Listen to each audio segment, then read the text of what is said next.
Pamela, and good afternoon, everybody. I'm honored and a little bit nervous, I have to say. It's not every day one has the opportunity to share the dais with two of one's former bosses, or the opportunity to grill them on camera. So I'm very honored to have the opportunity to moderate this session, and also, of course, to welcome Madame Diop, who is somebody we work closely with and admire from across the ocean.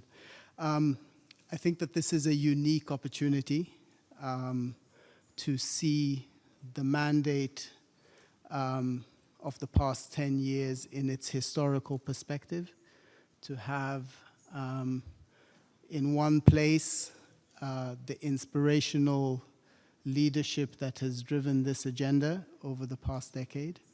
So perhaps I could start with a question from the beginning. Madame Wallström, as you picked up the challenge of this mandate 10 years ago, your reflections on how it has evolved and its trajectory over these 10 years.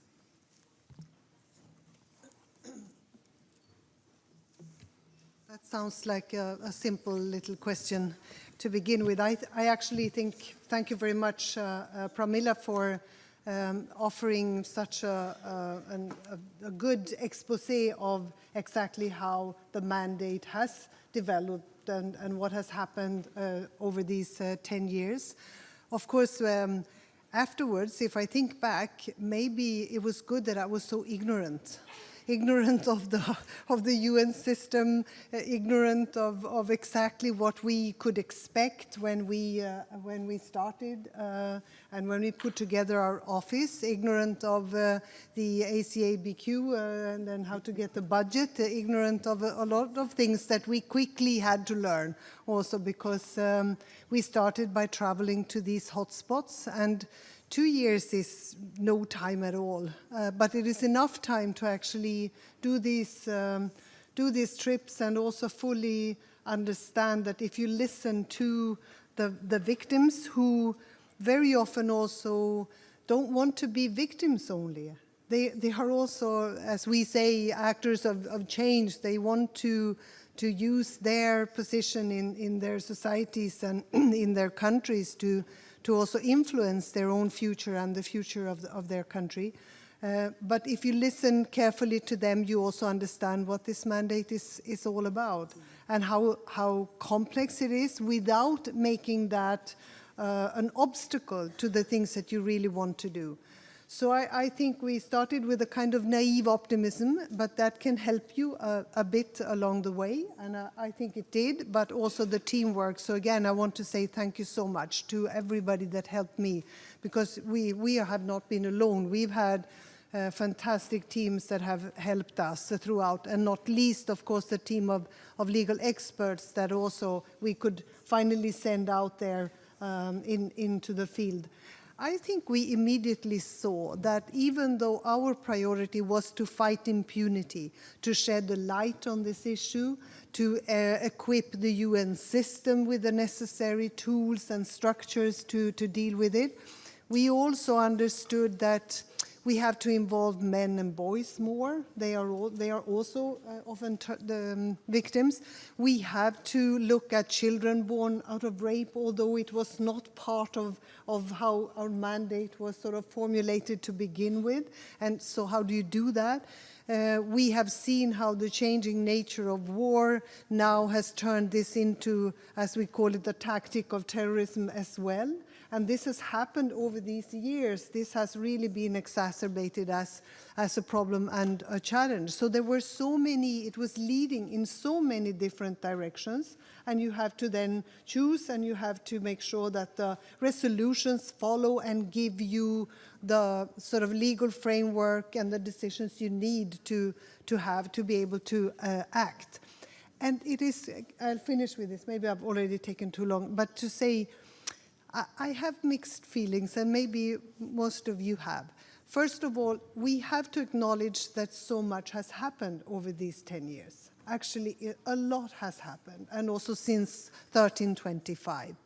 But at the same time, we are so frustrated. We are equally frustrated over the lack of progress, the fact that this is such a huge problem still, that we cannot really get a grip on it so that we become very, very effective. And from the very beginning, it was a matter of how do you measure success? How do you measure success? Maybe it will actually be in a higher number of rapes being reported because women will trust that there is a system that will actually listen to them or take their cases seriously. And I also feel that we want to be positive to everybody, every country that wants to do something in this field, but we also think, do we need more conferences? Or can we use the already, and that is really not to play down the initiative by the UK or others, but is it really more conferences we need? Or how can we, in that case, use a conference and turn it into action? Because how are these small women's organizations that actually make the most useful work out there in the field, how are they going to get their money? It's only big money in many projects, but not the small seed money that these organizations need to be able to make a trip or to pay for and how to help women and the victims locally. So I think we really have to make another move from words to deeds and maybe not so much of the very pompous things, but make sure that we control. And we have to continue because it motivated me to announce that Sweden would pursue a feminist foreign policy. Everything that I experienced, because it left me, as I've often said, with a heavier heart, but also with more hope for the future, because of all these amazing people that dare to come here and tell their stories, that dare to build new lives everywhere where we have been and visited. And we owe it to them to continue to make sure that we know the agenda, we know the to-do list, and we just have to start doing it. Thank you very much, Madam Wallström. Actually, as I hear you speaking, I remember the everyday reality in your office and how often you used to say to us, how do we measure success, and the challenge that you gave to us as a team to think in very concrete terms about an agenda that was often very hard to grasp and put one's hands around. And I think that challenge of how we measure success and how we ensure that this mandate continues to be results-oriented is one of the key challenges. Madame Bangura, one of the things that really challenged us when you came in was, and I remember a conversation very early on, where you said something to the effect that just because we have been given sharp tools, ability to list countries and forces, it doesn't mean that this mandate has to be in a confrontational posture with member states, and that we have to balance the tools, but ultimately we will never succeed unless there is national ownership, unless the countries come on board, see us as a resource. And I think that one of the things that we took, that we cherished, and that has always been part of the mandate since your leadership has been the notion of national ownership and leadership and responsibility. So I wanted to ask you perhaps on some reflections on your time as you came in, as you inherited the mandate from Madame Wallström, and how you set your priorities.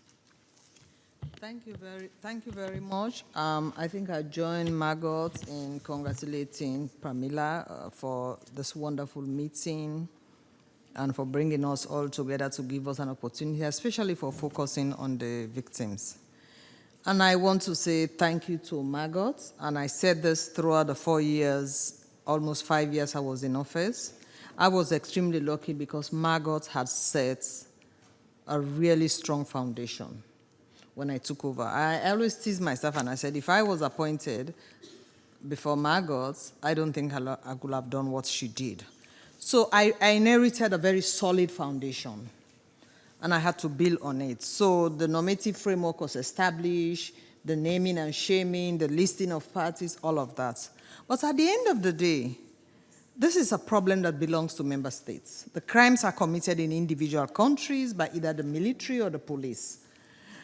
And there was a strong culture of denial and culture of silence. People thought, oh, this is a UN issue. It's an NGO issue. It's a United Nations Security Council. No, I don't. You go to countries and they say, it's not happening here. Even if you have the information in front of them, there will be so much denial. And I thought, well, I think if I can break that culture of silence and that culture of denial, I will have given some dignity to the victims. Because at the end of the day, the victims were living in the shadow. They didn't have a face. They were just statistics. And we had to bring them on the table to make sure that they mattered. And I think we tried, because as I said, the team of experts were wonderful. And having been a Minister of Foreign Affairs myself, before I came here and Minister of Health, I know how to, what is your diplomacy. So I was able to do that because I was very fortunate to have a lot of commitment and energy and consensus within the Security Council and within the members. And I can give a very interesting story. There was an incident in Somalia. We got a report of somebody who had been raped, and she was arrested, she was detained, her husband was arrested and detained, the health worker who dealt with her was arrested and detained, the human rights officer who documented the story the journalist was arrested and detained. At that time, the president of Somalia was doing a travel. He was coming to the US, he was going to the UK, he was going to the European Union. So we got in touch with Hillary, the State Department. The first thing he landed at Washington, they said, what's happened to this woman? Why is she still in prison? He thought it was a joke. And of course, Obama raised it. He thought, why is this woman so important? He went to London, Hague, Cameroon, they raised it with him. By the time he arrived at the European Union, once they raised the issue, he just called home and said, just get rid of her, just remove her from prison. And we found problem in him signing a communique with us. So what we did, the British were doing a donor funding conference for him. So they put it as a precondition: if you don't sign the joint communique, you're not going to have the donor conference. So the day of the donor conference, the joint communique was signed by the Deputy Secretary General. So it was a carrot and stick. In the case of Guinea and Mali, I traveled Deputy Assistant Secretary of State. So I used the member state, the leverage I had, the commitment I had from member states to be able to pull along. Like Guinea, for example, we had problem, we called on the ICC, and we also went there with the State Department senior officer.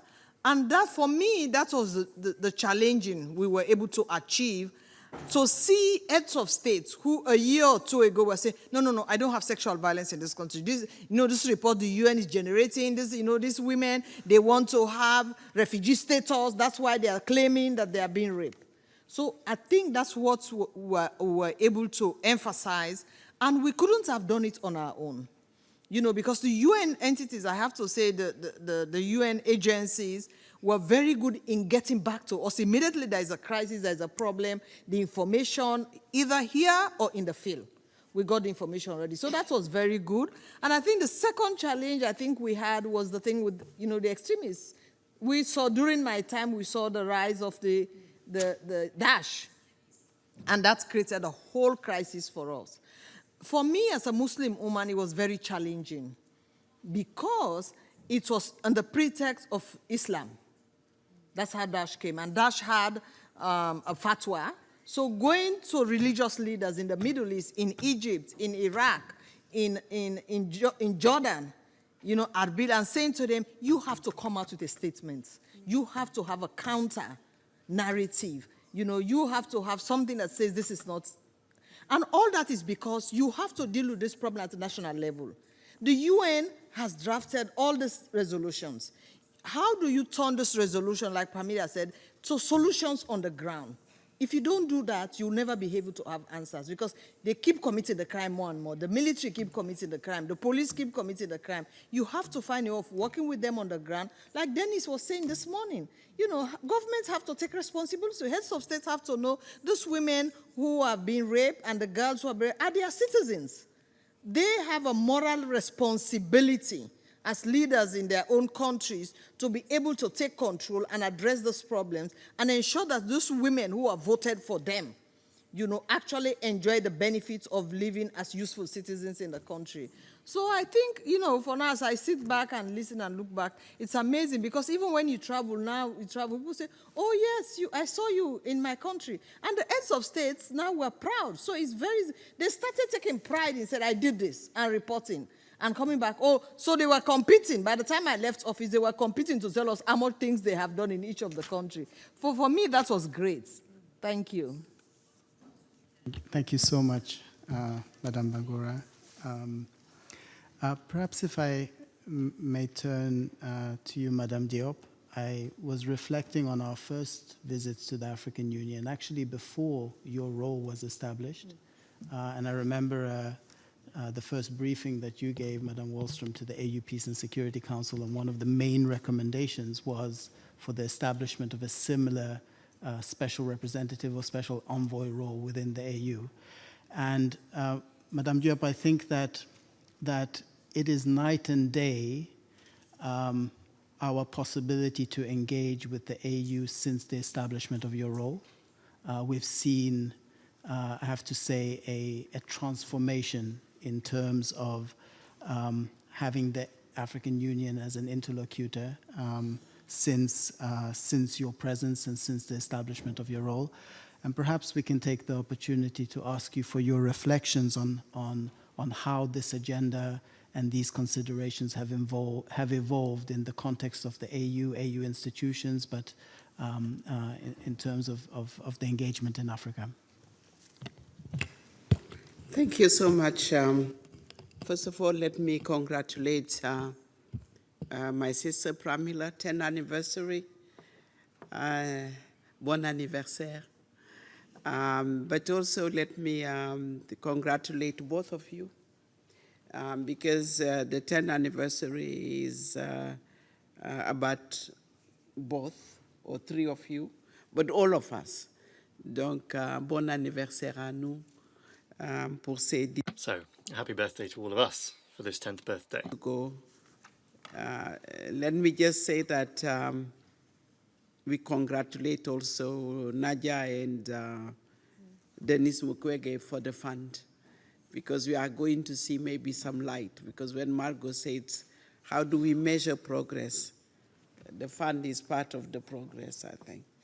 And we need to make sure that it's going to trickle down to the survivors, because they are the most that are in need.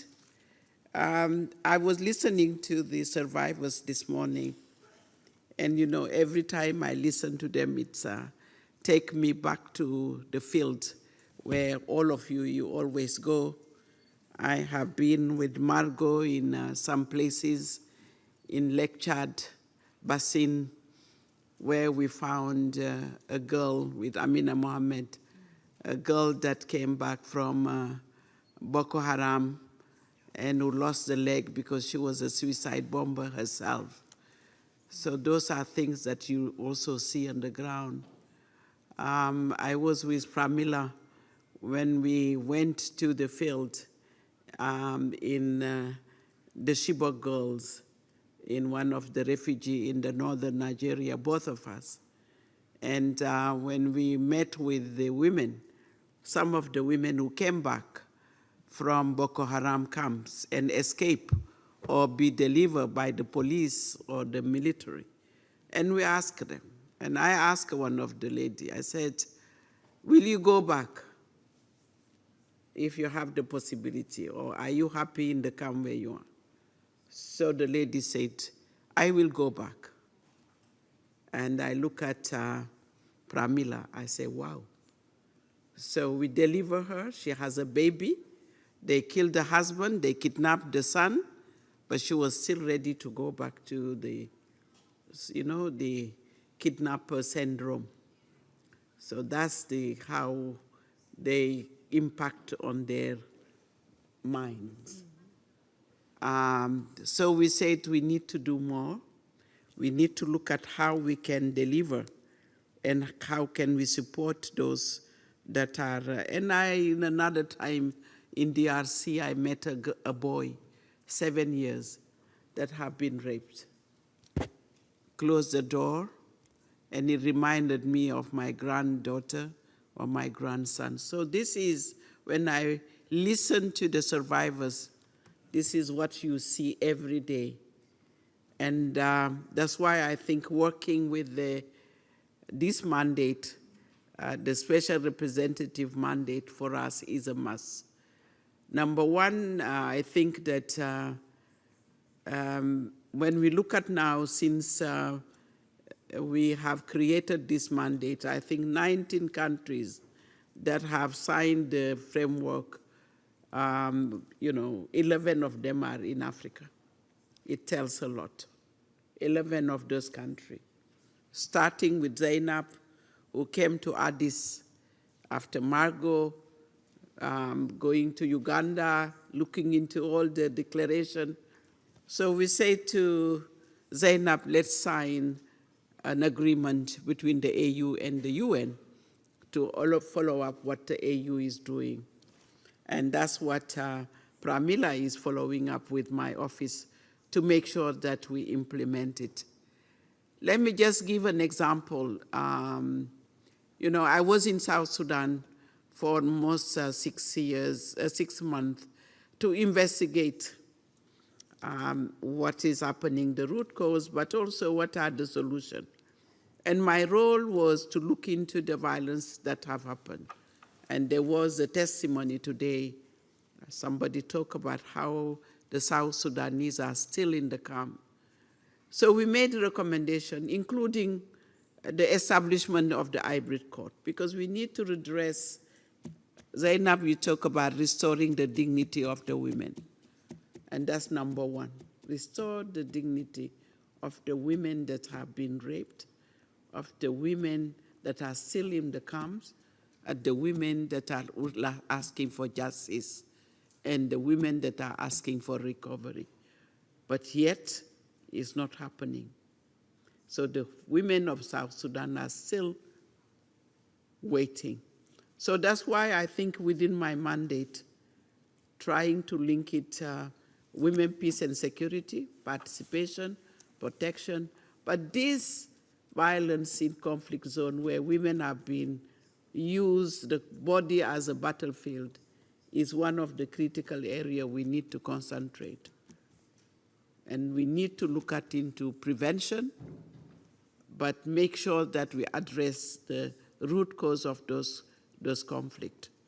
So I think that in the framework that we are implementing, for me it became a priority in implementing the framework with the UN and AU, but most importantly is to embed it, put it within our continental result framework. Because it's, at the end of the day, it's about accountability.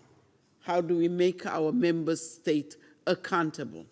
And if we don't collect, if we don't report, if we don't push them, and that's why we're going to have a challenge.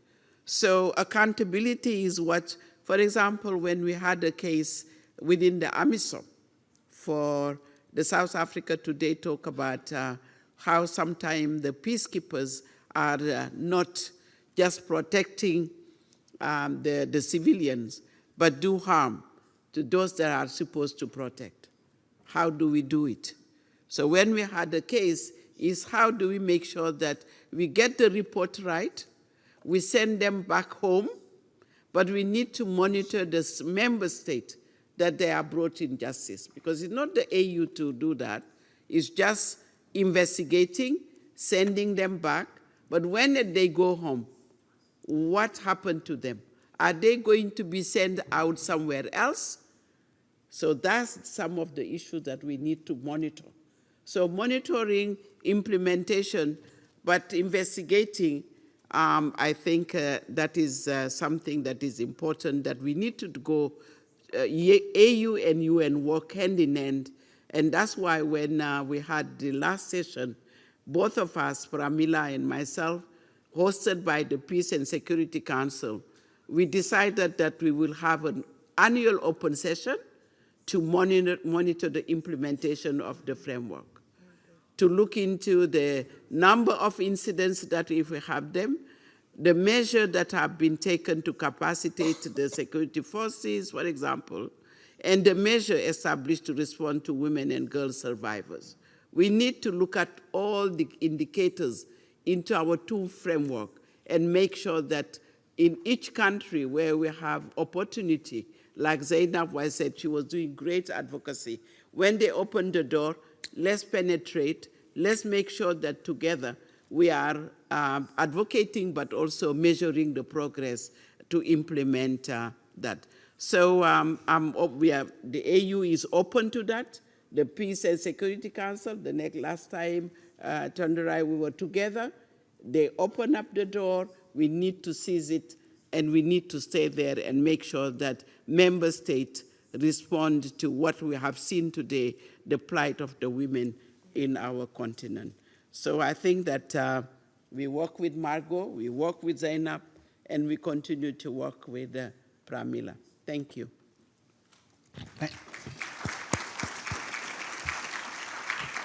Thank you so much, Madam Diop. I'm keenly aware of the time, the fact that we have many things on the program, and the whip hand of our moderator, Pamela, as well. But I would like to ask one question to each one of the three amazing leaders that we have here. Given this experience and the past 10 years, what do you see as the critical challenge as we chart the course for the future of this problem? And maybe we can come back to this side of the table and begin with you, Madam Wallström.